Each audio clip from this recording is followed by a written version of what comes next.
Hey all. So as of yesterday, I am back in the military. I joined the National Guard again. So this will be my third enlistment. My last enlistment ended in 2012. So there's about a 5-year break in service, which means I need to go to prior service basic training.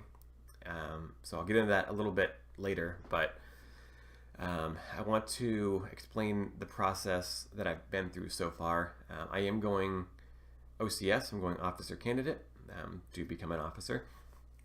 So the combination of prior service plus the break in service plus officer candidate and also keeping my rank of E6 was a challenge for recruiters. So I hit some bumps in the road. So if you're doing something somewhat similar, whether you're prior service going OCS or whatever, then this might be helpful because there is no information out there because virtually nobody's doing it. Here's what I did. First of all, I went to a recruiter or called him up and then went in, and the enlistment process, basically if you're coming in for the first time for the Army or National Guard, you would be enlisting as an 09 Sierra, which is an officer candidate. You go to basic training and then you go to OCS. Basically the first part, the enlistment part, is the same for enlisted and officer. Is you join as enlisted and you go to basic training. So same type of thing in this case. So this is similar to joining as prior service to be enlisted, which I did for my second enlistment when I went from Marines to National Guard. And so you just show up to your recruiter, you fill out all the paperwork. If you remember filling out all the paperwork, you had to do your family history and places you lived and all that stuff. I think it was like the past 3 years before. And then if you had to do a security clearance, you had to do all that again for the past 10 years. So they consolidated that now so that you only do it once. You do 10-year history. Nice thing is, though, I think they changed, is that you have to list all the places you've lived the last 10 years, but you only need references for the places you lived in the past 3 years, if that makes sense. So it's a lot less references. I don't need to go and find someone that knew me at a house I lived 8 years ago, and then a different person for the house I lived in 6 years ago, and stuff like that. And so many references for so long ago. Now they just require references for the past 3 years, but you have to list the history for the past 10 years. So, and they use all the same documents for both your enlistment and your security clearance now. So you just have to do it once, which is pretty nice. So that's basically it. Just do all that paperwork. Be patient with it. It is a little bit time consuming, but once you do that, you can get set up to go to MEPS. Now, what I did was, I was told that I need to go to MEPS for medical only, and that once I get through that, because that's the big hanging point for a lot of people.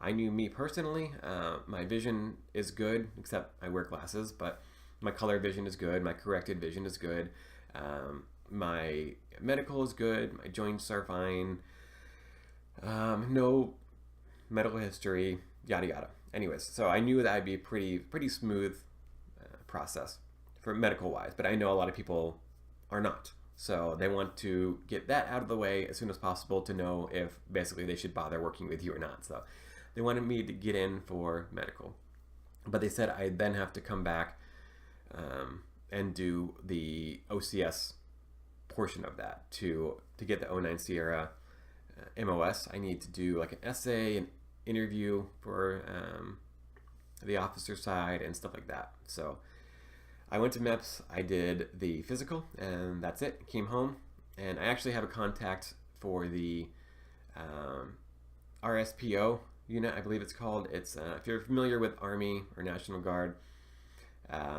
RSP units, basically what it is it's like a prep unit for basic training. So you go to drill for RSP, and they teach you general orders, do PT, smoke you, whatever, get you ready for basic training.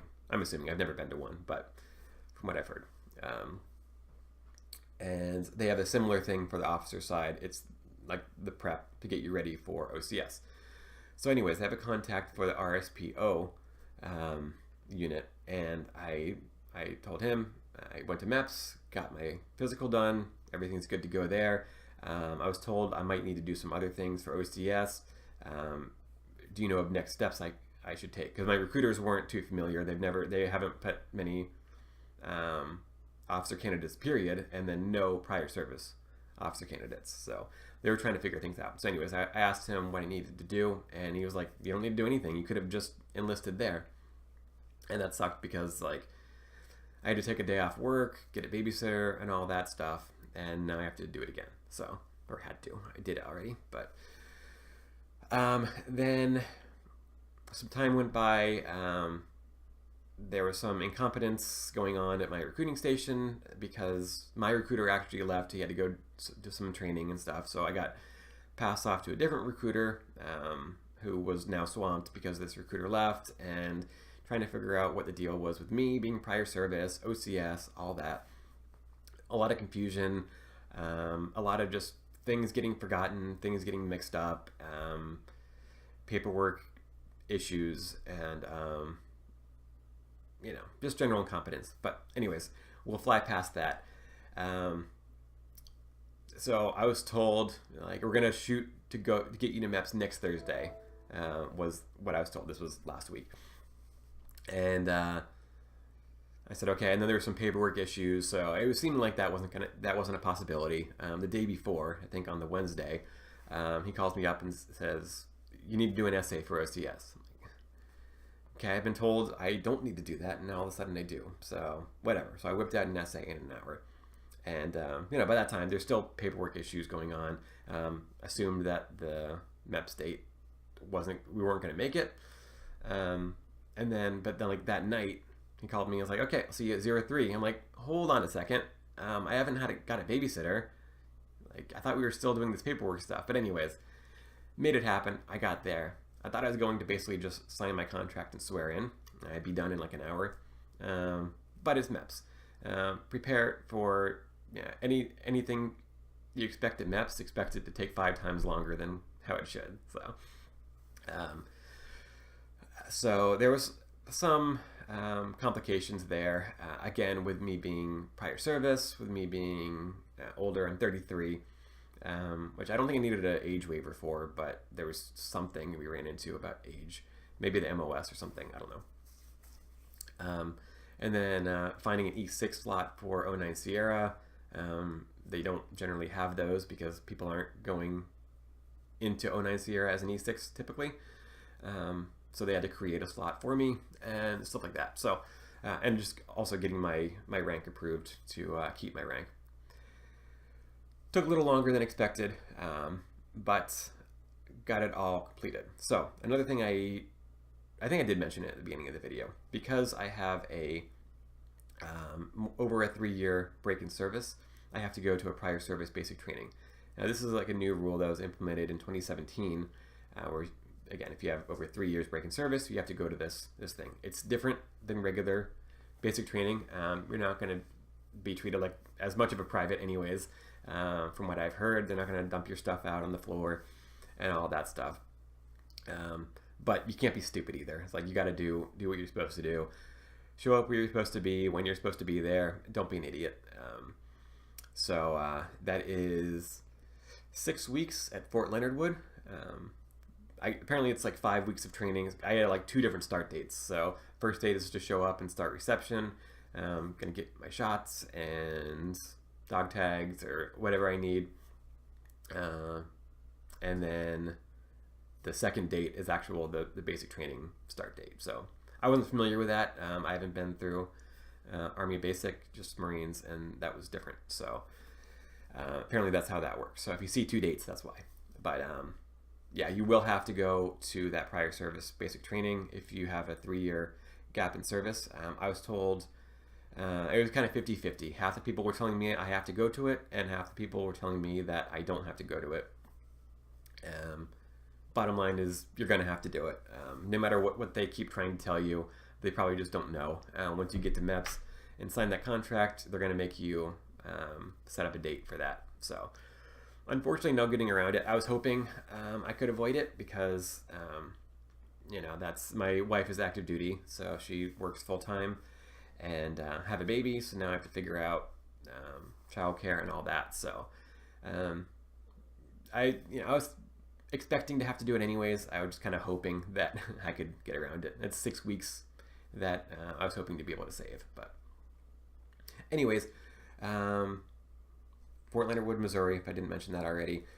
And so my ship date is going to be February 26th, I believe. And then the start date is March 5th, those 2 dates that I was talking about.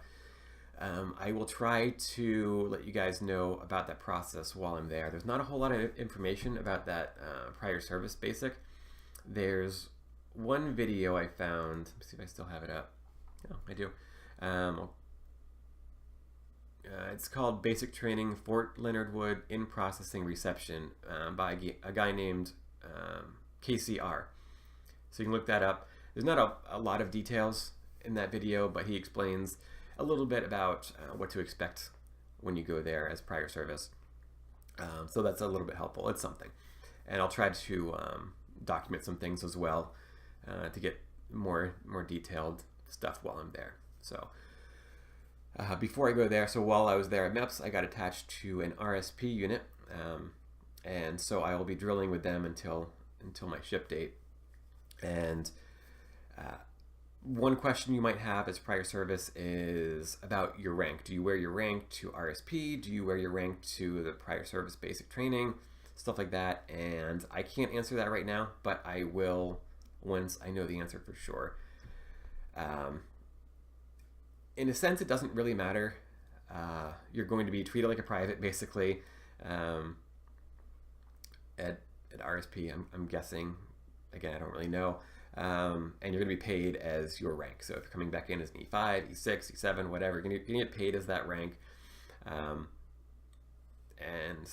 treated like crap because you're going to basic. So what you actually wear isn't really that important.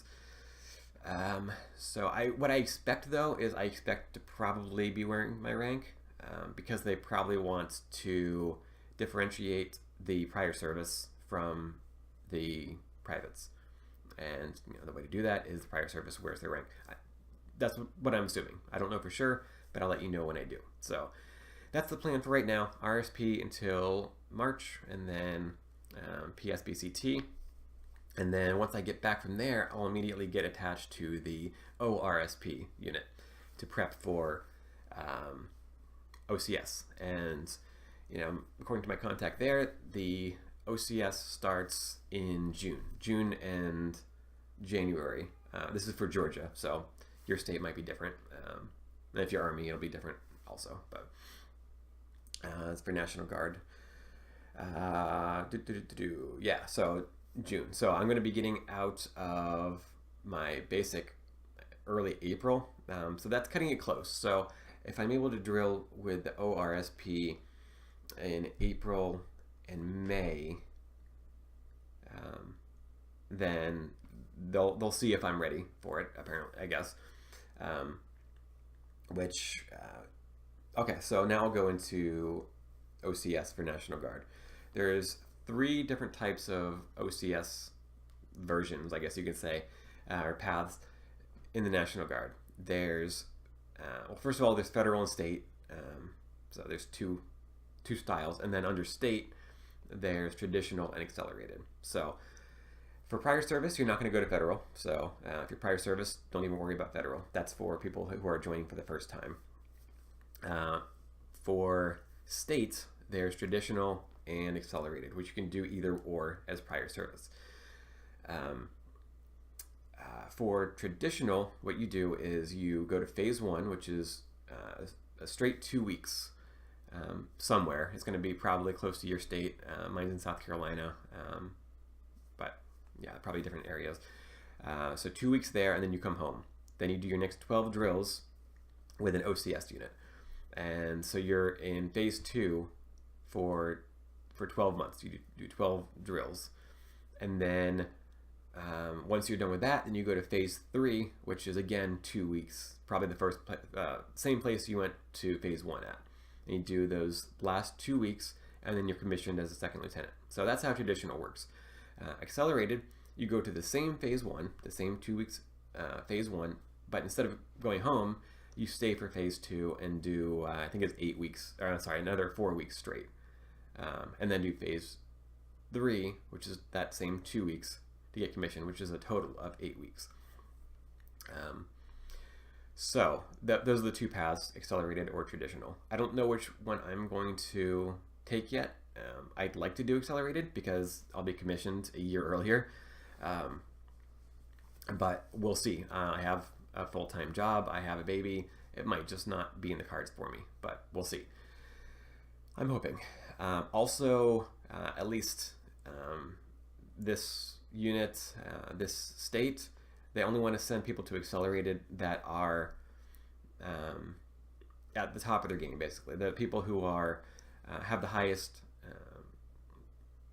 APFT scores, who their knowledge of the officer candidate guide is spot on. Their leadership abilities are looking really good. They want to send the best that they have, the best candidates, to accelerated. So if you either don't have your degree yet, you're not going to go to accelerated. If you are kind of just getting by with your PT, you're not going to get sent to accelerated. Again, this is Georgia. Every state might be different, but this is just for me. And I'm explaining this because I don't know if it's going to be possible for me to get to that level that they want me at by June, especially if I drill with them for the first time in April and only have 2 drills with them. That might not be enough time to prove to them that I am among the top. I do have an advantage because I am prior service and because I have my degree already and things like that do give me an edge, but it's still short notice. So we'll see. If I have extra time in basic, which it seems like we'll have evenings off as prior service, I'll have time to study that OC guide and get as prepared as I possibly can while I'm there, because I'm going to have to jump right into it. And if I do make it into accelerated, I'm going to have to hit the ground running. So that's the plan for right now. If not, if I have to go traditional, so be it. Then that's the way I'll go. But either way, I'll let you guys know as I go. And when I get to RSP, I'll tell you how that's going as prior service, PSBCT, how that goes as prior service, and all the way through OCS. I'll try to let you guys know how that whole process goes as prior service. And hopefully it goes well. Hopefully I'm a second lieutenant next year. So I'll see you guys soon.